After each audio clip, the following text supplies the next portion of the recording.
Bienvenidos a nuestro canal devocional esta mañana que tenemos en el canal Raúl Bahamón a través de estos medios que son guiados por Dios en el sentido de que pueden promover la palabra de Dios a nivel en cualquier momento para toda persona que esté afligida con problemas, necesidades, claridad frente a las pruebas, levantarse en medio de las adversidades. No creo que haya otro medio más poderoso para entender lo que nos pasa en la vida, para poder enfrentar con resiliencia las dificultades, para aprender a adaptarnos sin perder, desequilibrarnos en nuestra mente, en nuestras emociones, porque vamos a tener la guía de Dios, nuestro amigo, el Espíritu Santo.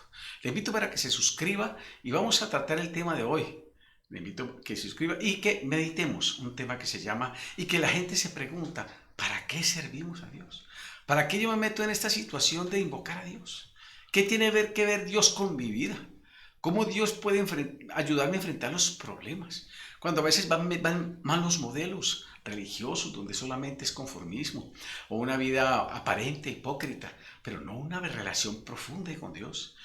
Pero sabe, con Dios vale la pena. Y cuando nos metemos a la palabra de Dios y entendemos que Dios tiene un proyecto y un control sobre el universo en un mundo de oscuridad, podemos tener paz, tranquilidad, sabiduría, fortaleza y su presencia para ayudarnos. Y nos ha prometido: en el mundo tendréis aflicción, pero confiad, yo he vencido al mundo. Y quiero comentar una reflexión acerca de, mucho de referencia al doctor Jais, un gran hombre de Dios que ha escrito libros sobre ética cristiana y otros libros. El doctor Jais comenta una reflexión sobre ¿para qué servir a Dios?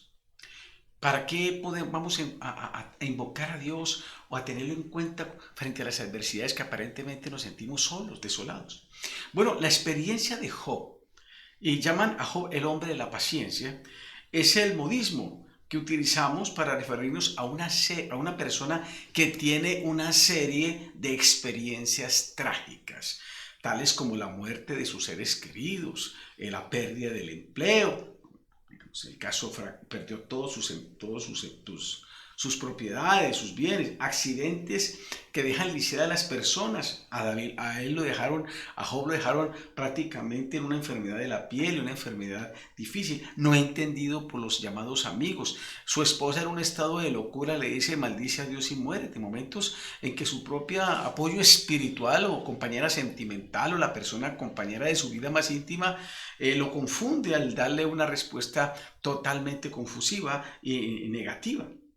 Entonces, digamos que podemos encontrar a través de estas situaciones cómo el libro de Job presenta una serie, una forma dramática de la reacción de un hombre que ha sido íntegro y que Dios lo mismo llama hombre temeroso de Dios, apartado del mal. Un hombre que podríamos decir que mantuvo su nivel de ética y de comportamiento frente a la vida loable, que Dios lo llamó justo.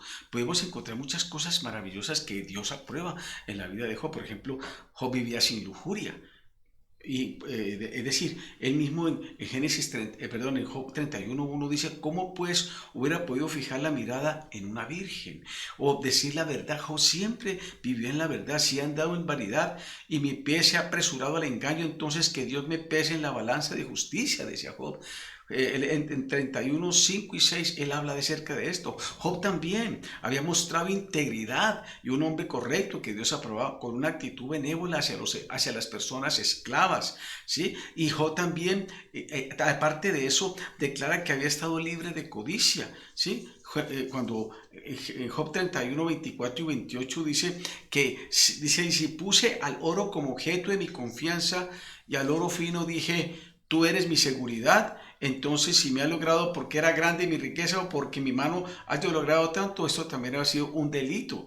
Pero Job tenía una conciencia de responsabilidad frente a Dios, de integridad. Aunque Dios lo había prosperado, no tenía amor al dinero. En quinto lugar, Job declara que no ha participado en la idolatría. Él dice: si he mirado al sol cuando resplandece y la luna desplazándose en su resplendor, si en su secreto fue seducido mi corazón y mi boca les envió un beso de la mano, esto también habría sido un delito digno de castigo, porque habría negado al Dios. Él tenía una revelación clara, una iluminación de quién era Dios. Por eso no se inclinaba ante figuras ni hacía invocaciones de adivinos y una serie de cosas fuera lo que Dios pedía. En sexto lugar, Job insiste que no ha tenido ningún espíritu de venganza, es decir, nunca era un hombre rencoroso. Entonces, uno se pregunta cuál era el pecado de Job.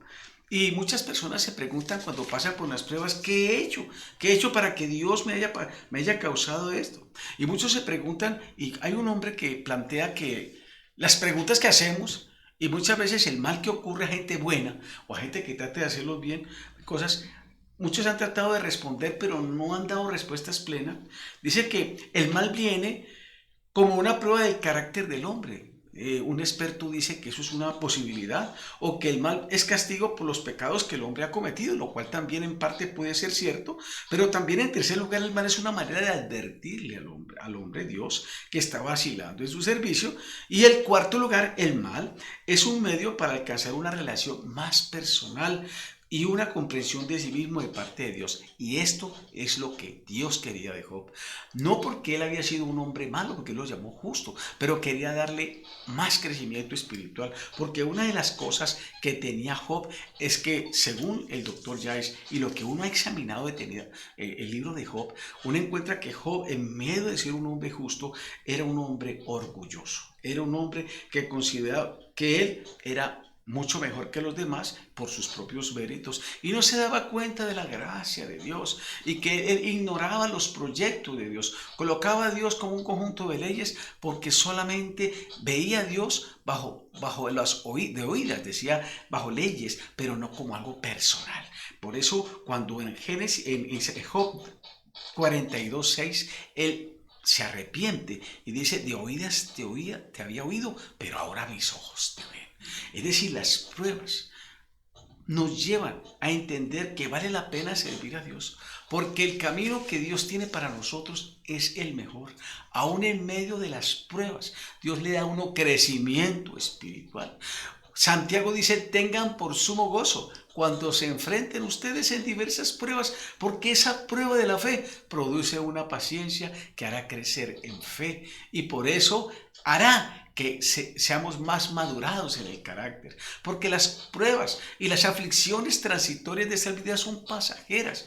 Pablo decía que las aflicciones del presente no son comparados con la gloria venidera. No es que seamos seducidos por las cosas aparentes, por lo que es añadidura, como hacen muchas doctrinas. Engañar a la gente pensando que el reino ahora de los cielos tiene que ver solo con lo material, con la influencia de los valores momentáneos. No, nosotros estamos viviendo para un reino eterno, madurándolo, conformándonos a la imagen del Señor Jesús, creciendo en su carácter, para ser formados en el carácter y saber que el paso por la tierra, gracias a Dios por bendecirnos en las cosas materiales, pero eso no debe ser el fin, es una añadidura, es una bendición progresar, desarrollar talentos, pero la esencia de uno es la formación para agradar a Dios. Lo más importante es hacer la voluntad de Dios. Al fin y al cabo, la recompensa no te la va a dar nadie en la tierra. Todos esos títulos, todos esos logros van a quemarse, van a acabarse. Un día todo lo que el hombre ha hecho, su gloria, como decía Jeremías, serán para el fuego. Por eso el que hace la voluntad de Dios permanece para siempre. ¿Para qué sirves a Dios? Para que tú sepas que eres un hijo planeado desde antes de la fundación del mundo. Y Dios te trajo para formar en ti el carácter del Señor Jesucristo. Ha depositado su espíritu para que como un hijo vaya creciendo en madurez espiritual. Para que aprendas a manejar tu vida guiado por el Espíritu Santo y que las cosas que Dios te da, los dones, los talentos y los recursos no se vuelvan un Dios para tu vida. Para que tú aprendas a caminar con Dios y crecer en ese hombre interior, porque es aquello que añadirá eternidad a tu vida. Así de que te invito para que tú comprendas que vale la pena servir a Dios aún en medio de las pruebas, porque aún en medio de ellas nada nos podrá separar de Dios, del amor de Dios, ni la muerte, ni la vida, ni ángeles, ni principados, ni pruebas. Y además quiero decirte que aún en medio de ello somos más que vencedores, porque vamos con la mentalidad de ir más allá de la muerte, porque Dios venció a través de Jesús la muerte y nos ofreció un reino venidero que ya está en camino. Que Dios te bendiga en este hermoso día.